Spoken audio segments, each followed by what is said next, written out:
નમસ્કાર, તમે જોઈ રહ્યા છો મંતવ્ય ન્યૂઝ અને સૌરાષ્ટ્ર ટુ સુરત સાથે હું આપની સાથે મહેન્દ્ર। સમાચારની શરૂઆત કરીએ રાજકોટથી। તો રાજકોટમાં ભાજપની સેન્સ પ્રક્રિયા વચ્ચે રાજકીય ગરબાઓ તેજ બન્યો, જ્યાં પૂર્વ મેયર નયનાબેન પેઢરિયાએ વોર્ડ નંબર 4માંથી પોતાની દાવેદારી નોંધાવી હતી, જ્યાં ભૂતકાળના વિવાદો છતાં તેઓ ફરી ચૂંટણી માટે સક્રિય બન્યા હતા। ત્યારે આજથી શહેરના રાજકારણમાં ચર્ચા અને ઉત્સુકતા વધતી જોવા મળી છે।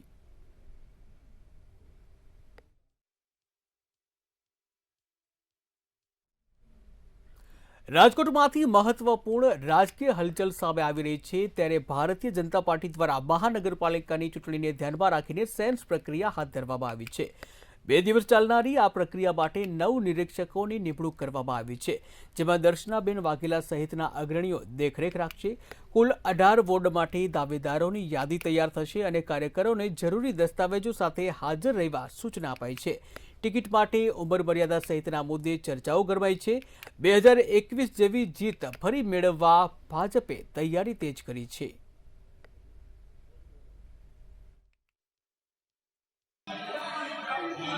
સ્થાનિક સ્વરાજની ચૂંટણીને લઈને ભાજપ દ્વારા જે પ્રક્રિયા છે તે શરૂ કરી દેવામાં આવી છે। સીધા જ આપણે દ્રશ્ય દેખાડવા માંગીશ શહેર ભાજપ કમલમ ખાતેના દ્રશ્યો કે જ્યાં સેન્સ પ્રક્રિયા છે તે શરૂ કરવામાં આવી છે। તમામે તમામ જે વોર્ડના જે આગેવાનો છે તે અત્યારે સેન્સ દેવા માટે પહોંચી રહ્યા છે। શું કહેશો અત્યારે? મારું નામ ભરતભાઈ સૌ છેટા, હું વોર્ડ નંબર 13નો મહામંત્રી છું। અને અત્યારે એટલો બધો સરસ માહોલ છે। અત્યારે બધાય સેન્સ પ્રક્રિયા ચાલુ થઈ ગઈ છે, બધાય ફોર્મ ભરવાનું ચાલુ છે અને બધાને જે કાંઈ આવે સારા માણસો આવશે એ અમે ખાતરી આપી છે। નંબર 1માંથી દાવેદારી નોંધાવી છે અને હું અત્યારે ગઈ ટર્મમાં શિક્ષક સમિતિના સદસ્ય પણ હતો અને આગળ 2006 થી 9 એવી રીતે 2 વાર પ્રમુખ અને 2 વાર મહામંત્રી પણ રહી ચૂક્યો છું અને સેવા કરી હતી છે। એટલે આજે હું પણ ફોર્મ ભરવા આવ્યો છું, અમે દાવેદારી નોંધવા માટે આવ્યો છું। ભારતીય જનતા પાર્ટી સાથે જોડાયેલા હોય અને વર્ષોથી કાર્યકર્તા તરીકે કામ કરતા હોય તો સૌ કોઈની ઈચ્છા હોય કે ભાઈ હું ચૂંટણી લડું, અને કાર્યકર્તા તરીકે સૌને ઈચ્છા હોય તો પોતાની ઉમેદવારી રજૂ કરતા હોય છે સેન્સ પ્રક્રિયા માટે। પછી પાર્ટી જે નિર્ણય કરે એ ઉમેદવારોનો ખભો મિલાવીને જીતાડવાના હોય છે। યુવા કાર્યકર્તા હોય કે પછી જે સિનિયર કાર્યકર્તાઓ, તમામ જે કાર્યકર્તાઓની એક જ અપેક્ષા છે કે તેઓને જે કોર્પોરેશનની જે ટિકિટ છે તે મળે, તેઓ લડી શકે। તેજસભાઈ, તમે શું કહેશો? ખાસ તો કાર્યકર્તા તરીકે તમે આવ્યા છો, શું લાગે છે ત્યારે માહોલ કઈ પ્રકારનો છે અત્યારે કમલમનો? કારણ કે મોટી સંખ્યામાં લોકો આવ્યા છે, ખીચોખીચ ભરેલું છે। આ કાર્યકર્તાઓની માગણી માટેની એક સેન્સ પ્રક્રિયા છે। ભારતીય જનતા પાર્ટીમાં ઇલેક્શન સમયે દરેક કાર્યકર્તાને ટિકિટ માગવાનો હક છે, તેની એક પ્રક્રિયા છે આજરોજ। આજે ભારતીય જનતા પાર્ટી દ્વારા વોર્ડ નંબર 1 થી 18ની આજે સેન્સ પ્રક્રિયાનો કાર્યક્રમનું આયોજન કરેલ છે। આયોજન પણ ખૂબ વ્યવસ્થિત રીતે કરવામાં આવેલ છે। આપ પણ જોઈ શકો છો કે કમલમ કાર્યાલય ખાતે બધા શાંતિપૂર્ણ પોતાના રજૂઆત કરી શકે છે અને ફોર્મ ભરવાની પ્રક્રિયા પણ ખૂબ સહેલી અને સરળ રીતે અમને મદદરૂપ થાય તેવી રીતે આયોજન કરેલ છે। નિરીક્ષકો આવી ચૂક્યા છે, શું કહેશો? હવે જે કેન્ડિડેટ લેવાના છે, હવે આ વખતે કોને પ્રાધાન્ય આપવામાં આવશે? સિનિયરને, જુનિયરને, કે પછી ક્યાંક ને ક્યાંક કોઈ નવાને ચાન્સ આપવામાં આવશે? ભારતીય જનતા પાર્ટી વિચારો સાથે જોડાયેલી છે। પાર્ટીના કાર્યકર્તાઓ પણ પાર્ટીના આદેશ પ્રમાણે કામ કરતા હોય છે, ત્યારે પાર્ટી જેને પણ ટિકિટ આપશે તેને જીતાડવાની જવાબદારી કાર્યકર્તાઓ લેશે। આ તકે આપ પણ આ માહોલ જોઈ શકો છો। ખાસ મહત્વની બાબત એ છે કે આજે જ્યારે સેન્સ પ્રક્રિયા શરૂ કરવામાં આવી છે, ત્યારે આ સેન્સ પ્રક્રિયામાં તમામને સાંભળવામાં આવશે અને ખાસ તો જૂથવાદને લઈને પણ ક્યાંક ને ક્યાંક જે નિરીક્ષકો છે તે કાર્યકર્તાઓને સાંભળશે, આવી પણ એક પ્રાથમિક માહિતી મળી રહી છે। કેમેરા પર્સન લલિત વ્યાસ, ધ્રુવ કુંડેલ, રાજકોટ। રાજકોટમાં ભાજપની સેન્સ પ્રક્રિયા વચ્ચે રાજકીય ગરમાવો વધ્યો છે। ત્યારે ભાજપના પીઢ નેતા અને શિક્ષણ સમિતિના પૂર્વ ચેરમેન અતુલ પંડિતના એક વિવાદિત સોશિયલ મીડિયા પોસ્ટને લઈને ચર્ચા તેજ બની છે। અતુલ પંડિતે પોતાની પોસ્ટમાં ભાજપની સેન્સ પ્રક્રિયાને મૂર્ખામી ગણાવી હોવાનું સામે આવ્યું છે। તેમણે લખ્યું કે આજે કેટલાક મૂર્ખ બનશે અને કેટલાક મૂર્ખ બનાવશે, જે નિવેદન બાદ પાર્ટી અંદર અને બહાર સવાલો ઊભા થઈ રહ્યા છે। ત્યારે ખાસ કરીને આ પોસ્ટ એવા સમયે કરવામાં આવી છે જ્યારે રાજકોટમાં ભાજપની સેન્સ પ્રક્રિયા ચાલી રહી છે અને જેના કારણે મામલો વધુ ગંભીર બન્યો છે। હું આ પોસ્ટને બે રીતે મૂલવી શકું છું। આ એમનો વ્યક્તિગત વિચાર છે। આ વિચારને હું કોઈ પણ વાત સાથે જોડતો નથી। બે રીતે આ પોસ્ટને લઈ શકાય કે આજે 1 એપ્રિલ પણ છે અને એને એ મુદ્દે પણ આ બોલ્યા હોય। અતુલભાઈ જૂના કાર્યકર્તા છે, કસાયેલા કાર્યકર્તા છે, એટલે હું નથી માનતો કે એમનો કોઈ બીજો ઈરાદો આ બાબતનો હોઈ શકે। ભારતીય જનતા પાર્ટીની સેન્સ પ્રક્રિયા ખૂબ સરસ રીતે અત્યારે ચાલી રહી છે। રાજકોટમાં ભાજપની સેન્સ પ્રક્રિયા પૂરજોશથી ચાલી રહી છે ત્યારે ગઈકાલે રાજીનામું આપનાર પૂર્વ વોર્ડ પ્રમુખ રાજેશભાઈ ટાંક આજે સમર્થકો સાથે દાવેદારી કરવા પહોંચ્યા હતા। વોર્ડ નંબર 14 માટે ટિકિટ માંગતા તેમણે વડીલોની અવગણના થતી હોવાનો મુદ્દો ઉઠાવ્યો હતો। આ ઘટનાથી શહેર ભાજપમાં રાજકીય ગરમાવો વધુ તેજ બન્યો હતો।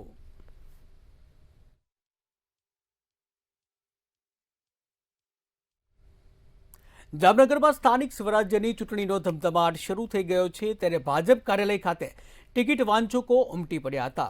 અટલ ભવન ખાતે જિલ્લા પંચાયતની 1 અને 6 તાલુકા પંચાયતની ચૂંટણી માટે સેન્સ પ્રક્રિયા હાથ ધરવામાં આવી હતી।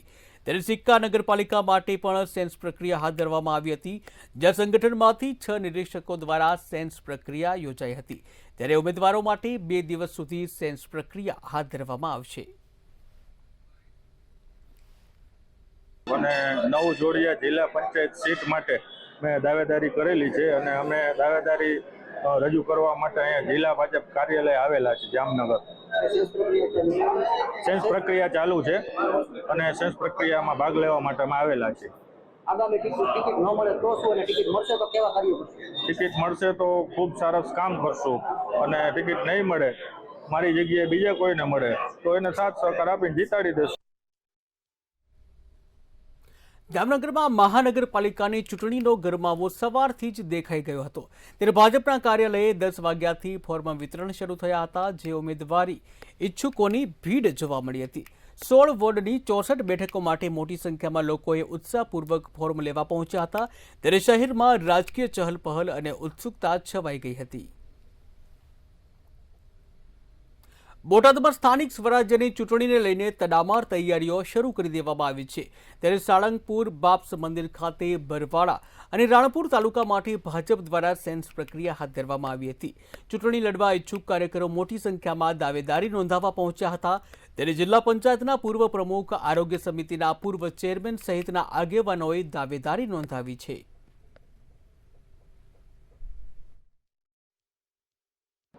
બોટાદ જિલ્લાની અંદર 4 તાલુકા પંચાયત, 2 નગરપાલિકા અને જિલ્લા પંચાયતની જ્યારે ચૂંટણીઓ છે ત્યારે આવનારી ચૂંટણીની અંદર ભારતીય જનતા પાર્ટીની અંદર જે ઉત્સુક લડવા માગે છે તેવા દાવેદારો આજે બોટાદ સાળંગપુર ખાતે રાણપુર તાલુકા પંચાયત, બરવાળા તાલુકા પંચાયત અને બરવાળા નગરપાલિકા જ્યારે પ્રદેશ દ્વારા નિરીક્ષકોની જવાબદારી સોંપવામાં આવી છે અને ભારતીય જનતા પાર્ટીની અંદર જે લડવાના માટેના જે કાર્યકરો જે દાવો કરી રહ્યા છે તેને નિરીક્ષકો સમક્ષ પોતાનો દાવો રજૂ કરી રહ્યા છે। દેવભૂમિ દ્વારકાના જામખંભાળિયામાં આગામી ચૂંટણીને લઈને તડામાર તૈયારીઓ શરૂ કરી દેવામાં આવી છે। ત્યારે જિલ્લા ભાજપ કાર્યાલયથી શ્રી કમલમ ખાતે સેન્સ પ્રક્રિયા હાથ ધરવામાં આવી।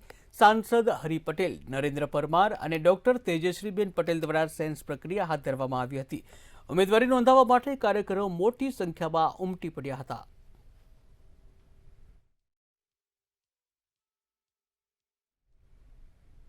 આગામી સમયમાં આવનાર સ્થાનિક સ્વરાજ્યની ચૂંટણીઓ માટે ભાવનગર જિલ્લાની સેન્સ પ્રક્રિયા યોજાઈ હતી અને જેમાં જિલ્લાની તાલુકા પંચાયત અને જિલ્લા પંચાયતની બેઠકો પર ચૂંટણી લડવા ઈચ્છુક ઉમેદવારોએ પ્રદેશ નિરીક્ષકો સામે ઉમેદવારી માટે દાવેદારી નોંધાવી હતી। સ્થાનિક સ્વરાજ્યની ચૂંટણીને લઈ અને પ્રદેશમાંથી ભારતીય જનતા પાર્ટીના વરિષ્ઠ આગેવાનોને નિરીક્ષક તરીકે ભાવનગર જિલ્લા ખાતે મોકલવામાં આવ્યા છે। 2 જગ્યાએ સેન્સ પ્રક્રિયા સાંભળવાના સ્થળ નક્કી કરવામાં આવ્યા છે, એક ભાવકમલમ ભાવનગર અને બીજું પાલીતાણા। સુરતના વોર્ડ નંબર 1માંથી કોર્પોરેટર પદ માટે અનેક ઉમેદવારોએ પોતાની દાવેદારી નોંધાવી છે. ત્યારે જીત અંગે આશાવાદ વ્યક્ત કર્યો હતો, જ્યાં દાવેદારોએ જણાવ્યું કે પક્ષ જેમના પર વિશ્વાસ મૂકીને ટિકિટ આપશે તેવો પક્ષની વિચારધારા મુજબ નિષ્ઠાવાનપૂર્વક લોકહિતના તમામ કામો કરશે. ટિકિટ મળ્યા બાદ વિકાસ કાર્યોને જન જન સુધી પહોંચાડી અને વિસ્તારના સર્વાંગી વિકાસ માટે કાર્ય કરવામાં આવશે. જે લોકો હજુ સુધી સરકારી યોજનાઓથી વંચિત છે તેમને પણ પ્રાથમિકતા આપી યોજનાઓના લાભ પહોંચાડવા ઉપર ખાસ ભાર મૂકવામાં આવશે.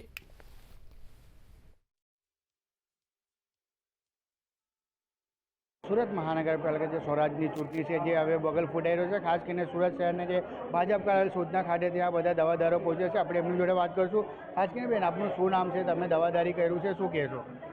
હું કિરણ પ્રજાપતિ, વોર્ડ નંબર 1માંથી હું દાવેદારી સામાન્ય સીટ પર કરી રહી છું અને પાર્ટી અમને જે કંઈ જવાબદારી સોંપશે એ અમે પૂરી વફાદારીથી અને ખંતથી એને નિભાવીશું.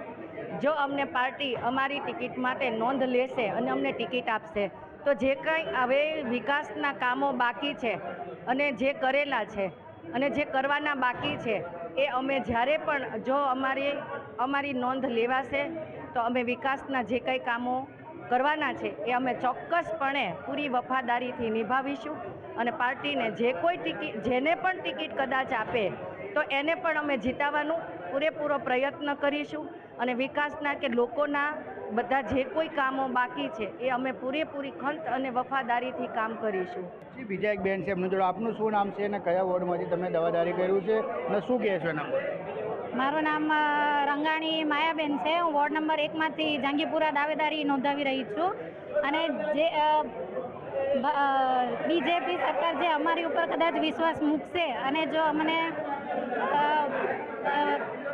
કામ કરવાનો મોકો આપશે તો તે પ્રમાણે અમે કામ કરીશું અને મહિલાઓના વિકાસના જે કાર્યો અમુક હજુ બાકી છે, મોદી સાહેબની અમુક યોજનાઓ ઘર ઘર સુધી નથી પહોંચી તેવી યોજનાઓને ઘર સુધી પહોંચાડી અને કદાચ ટિકિટ મળે ના પણ મળે અને જેમને મળશે એમને પૂરેપૂરી નિષ્ઠાથી જીતાડવાની કોશિશ કરશું અને તેને ખભા મિલાવીને મોદી સાહેબના કાર્યોને પૂર્ણ કરવાની જવાબદારી અમે નિભાવીશું. આપનું શું નામ છે ને શું કરીને આપણે તમે દાવેદારી કર્યું છે, શું કહેશો? મારું નામ વૈશાલી પટેલ છે. હું વોર્ડ નંબર 1 જહાંગીરપુરા વડિયાવ કોસાર છાપરા ભાઠામાંથી દાવેદારી નોંધાવું છું.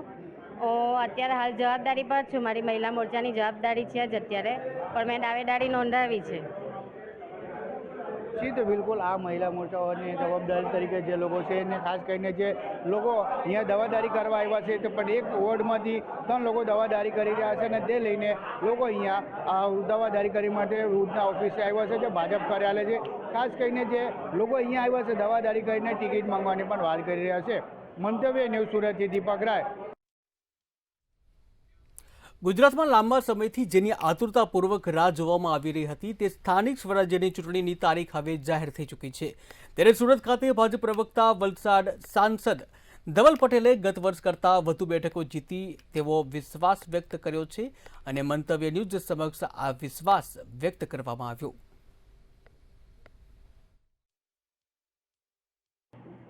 સ્થાનિક સ્વરાજની ચૂંટણી જ્યારે જાહેર થઈ ગયું છે તો આપણે જોઈએ સહપ્રવક્તા ભાજપને ધવલ પટેલ સંસદ ઉપસ્થિત છે.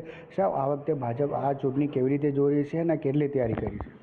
અમારી ભારતીય જનતા પાર્ટી પૂરેપૂરી રીતે તૈયાર છે, કારણ કે Bharatiya Janata party cadre base party છે અને થોડા મહિના પહેલાં જ અમે પૂરી રીતે તૈયારી ઇલેક્શન માટે કરી રહ્યા છે.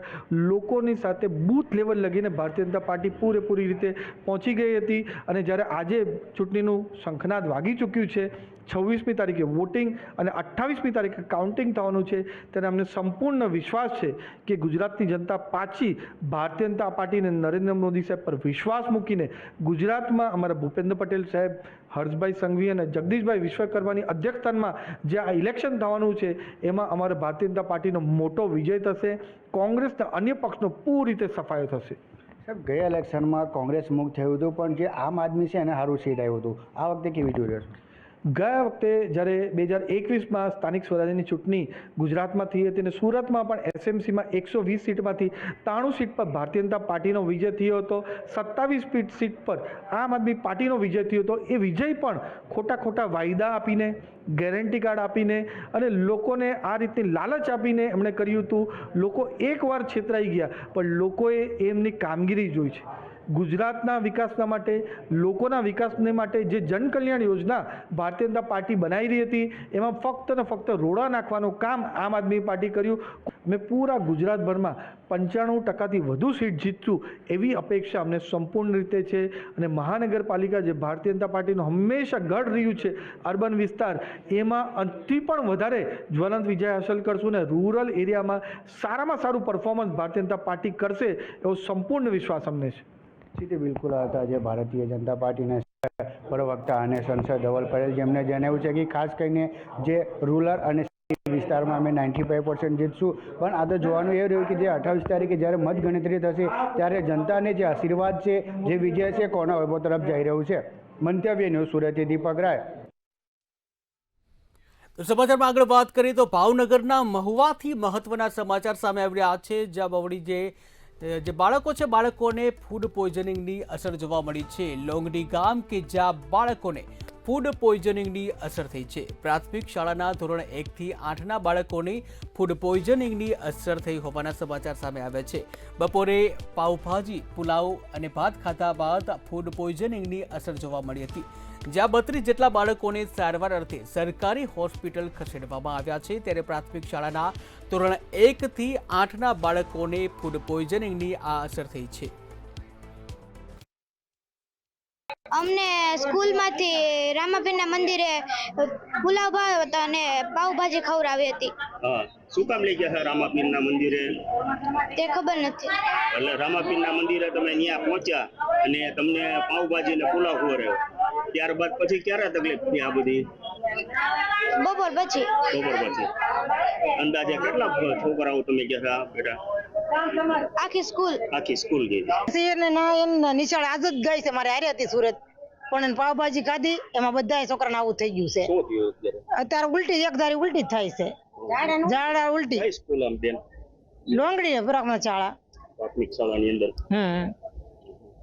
અત્યારે 4 વાર તો અત્યારે ગામમાં ટીકડી પાઈ છે એનું કઈ નથી થયું. અહીંયા પૂજ્યા એટલે વાર લાગી છે, ઉલટી થઈ નથી એને. અત્યાર સુધીમાં કેટલા બાળકો અંદાજિત? ઘણા બાળકો છે. વાહામર 108 માં એલા વાટાઈ નથી જોતા, ગાડીઓ લઈને આવે છે બધા. અત્યારે લોંગડી પ્રાથમિક શાળામાંથી 32 જેવા બાળકો અત્યારે આવ્યા છે, જે લોકોમાં થોડાક બાળકોને ઝાડા ઉલટી જેવું છે અને ઉલટી જેવું છે. થોડા સ્ટેબલ બાળકો છે અને એમાંથી 5 કે 6 બાળકોને જરૂરિયાત વધારે છે એટલે એને દાખલ કર્યા છે અને બાકીને બધાને ઓબ્ઝર્વેશનમાં રાખેલા છે. લોકોએ જે ગળીફાંસો ખાધો હોવાનું જણાવ્યું હતું, ત્યારે શંકાસ્પદ મોત મહિલા મેડિકલ ઓફિસર છે, ત્યારે મૃતકના પિતાએ મોતને લઈને શંકા વ્યક્ત કરી.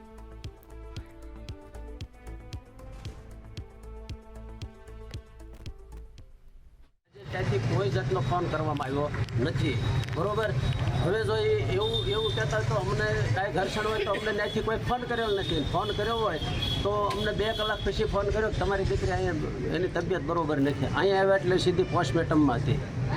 તો આના વિશે અમને શંકા પૂરેપૂરી જાય છે કે 80 વર્ષના ડોહી છે, ગળો પહ ન દઈ શકે. પહેલાં તો એને ફગાવીને 30 વર્ષની છોકરી ફગાવીને નાખી દે એવી એમાં બી એક ક્ષમતા તાકાત તો હોય છે, બરોબર. તો એના વાહે કોઈ પણ કારણ કોઈ પણ કૃત્ય કરવામાં આવેલું છે. રાજકોટના ધોરાજીમાં કોળી સમાજના દીકરા હિમાલય બારૈયાની હત્યાનો મામલો સામે આવ્યો છે. રૂપિયાની લેતી દેતી મામલે કુહાડી વડે યુવકની ઘાતકી હત્યા કરવામાં આવી હતી, જ્યાં બનાવને લઈને કોળી સમાજમાં ભારે રોષ જોવા મળ્યો છે. ધારાસભ્ય વિમલ ચુડાસમા અને પૂર્વ ધારાસભ્ય લલિત વસોયાએ મૃતકના પરિવારની મુલાકાત લીધી હતી, ત્યારે સમગ્ર મામલે તટસ્થ તપાસ કરવાની માંગ ઉઠી હતી. કોળી સમાજના દીકરાનું હિમાલય બારૈયાનું એમનું મર્ડર થયું છે અને હું એમના પરિવારને મળવા માટે આવ્યો છે. અને ત્યારે મને જાણ થતી કે એમની સાથે અન્યાય થયો છે. એ લોકો મને પુરાવા પણ બતાવ્યા છે, જે સીસીટીવી ફૂટેજ છે. એ સીસીટીવી ફૂટેજ પણ હું એમને રજૂ કરવાનો છે અને આ પરિવારને ન્યાય મળે એ તમામ જગ્યાએ રજૂઆત કરવાની છે. છતાં પણ જો ન્યાય નહીં મળે તો હાઈકોર્ટના દરવાજા ખખડાવવામાં આવશે. અમદાવાદની સરકારી હોસ્પિટલમાં દર્દીને આપવામાં આવેલ ભોજનમાં ઈયળ નીકળ્યા બાદ ભાવનગર પ્રશાસન હરકતમાં આવ્યું. મહાનગરપાલિકાના આરોગ્ય વિભાગ દ્વારા સરકારી હોસ્પિટલના રસોડા વિભાગમાંથી ભોજનના નમૂના લેવામાં આવ્યા છે, ત્યારે તૈયાર બનેલા શાક અને ભાતના નમૂના સીલ કરવામાં આવ્યા. આરોગ્ય વિભાગના ચેકિંગ દરમિયાન 4 કિલો તાણાજીરું રસોડા વિભાગમાંથી એક્સપાયરી ડેટવાળું મળી આવતા તેનો નાશ કરવામાં આવ્યો છે.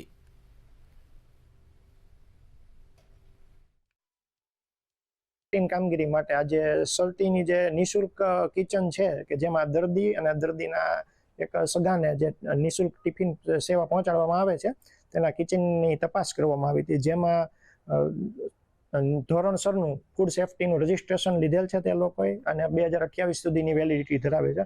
આ સિવાય તેનો રસોડું ચેક કરતા તેમાં કોઈ ખાસ ક્ષતિ માલુમ પડેલ નથી અને શંકાસ્પદ રાંધેલા ભાત અને રાંધેલા સબ્જીના 2 નમૂના લઈ ધોરણસરની કાર્યવાહી હાથ ધરાય છે. એ રસોડાનો એક નિયમિત ઇન્સ્પેક્શનનો ભાગ છે. Food safety authority of India દ્વારા જે રસોડાને સર્ટિફિકેટ આપતા હોય હોસ્પિટલને, એમાં દર 4 મહિને રેગ્યુલર આવું ઇન્સ્પેક્શન થતું હોય અને સેમ્પલ લેવાતા હોય, તો એના એક ભાગની એ પ્રક્રિયા છે. કયા કયા પ્રકારના સેમ્પલો લેવામાં આવ્યા છે? એમાં ખાસ કરીને જે ફૂડ પ્રિપેર કરેલું હોય, શાક છે, ભાત છે, એમાંથી એ નમૂના લીધેલા હોય છે. સર, આમાં ધાણા જીરું છે એ એક્સપાયરી ડેટ વાળું નીકળ્યું છે, પડીકાઓ શું કહેશો?